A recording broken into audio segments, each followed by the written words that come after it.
হযরত আবু বকর রাদিয়াল্লাহু আনহু ছিলেন ত্যাগ ও ইখলাসের প্রতীক। তিনি নিজের ধন, প্রাণ, সম্মান, অর্থ সবকিছু ইসলাম ও রাসূলুল্লাহ সাল্লাল্লাহু আলাইহি ওয়াসাল্লামের জন্য উৎসর্গ করেছিলেন। আবু বকর রাদিয়াল্লাহু আনহু প্রথম পুরুষ যিনি ইসলাম গ্রহণ করেন। ইসলাম গ্রহণ করার পর তিনি সমাজের বিরোধিতা, কুরাইশদের অত্যাচার সহ্য করেছেন। ধন সম্পদ, ব্যবসা বাণিজ্য, সম্মান সবকিছুই কেবল আল্লাহর সন্তুষ্টির জন্য উৎসর্গ করে দিয়েছেন। তিনি ছিলেন মক্কার ধনী ব্যবসায়ী।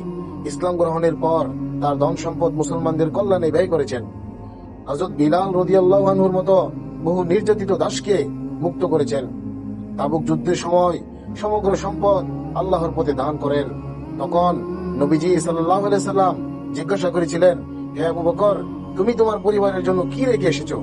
তিনি উত্তর দিলেন, আল্লাহ ও তার রাসূলকে রেখে এসেছি। হিজরতের সময় রাসূলুল্লাহ সাল্লাল্লাহু আলাইহি সাল্লামের সঙ্গী হন এবং নিজের জীবনকে ঝুঁকিতে ফেলে নবীজিকে সুরক্ষা প্রদান করেন। রাসূলুল্লাহ সাল্লাল্লাহু আলাইহি সাল্লামের ইন্তেকালের পর তিনি মুসলমানদের নেতৃত্ব গ্রহণ করেন। যদিও এটি ছিল তার জন্য বিশাল দায়িত্ব ও ত্যাগ। বিদ্রোহ দমন, মিথ্যা নবীদের বিরুদ্ধে যুদ্ধ, জাকাত অস্বীকারীদের বিরুদ্ধে লড়াই সবই করেছিলেন ইসলামের অস্তিত্ব রক্ষার জন্য। খলিফা থাকা সত্ত্বেও তিনি কোনো ঝাঁকজমক জীবন গ্রহণ করেননি। রাষ্ট্রের খরচ না বাড়িয়ে সাধারণ জীবন যাপন করেছেন। মৃত্যুর আগে বলেছেন, আমার সম্পদ থেকে রাষ্ট্রের জন্য যা নিয়েছি তা ফেরত দিয়ে দাও। হযরত আবু বকর রাদিয়াল্লাহু আনহু ছিলেন ত্যাগ ও ইখলাসের প্রতীক। তিনি নিজের ধন, প্রাণ, সম্মান, অর্থ সবকিছু ইসলাম ও রাসূলুল্লাহ সাল্লাল্লাহু আলাইহি সাল্লামের জন্য উৎসর্গ করেছিলেন।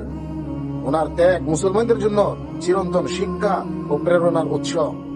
আল্লাহ পাক আমাদেরকে হযরত আবু বকর রাদিয়াল্লাহু আনহু এবং সমস্ত সাহাবীদের মতো আমল করার তৌফিক দান করেন। আমিন।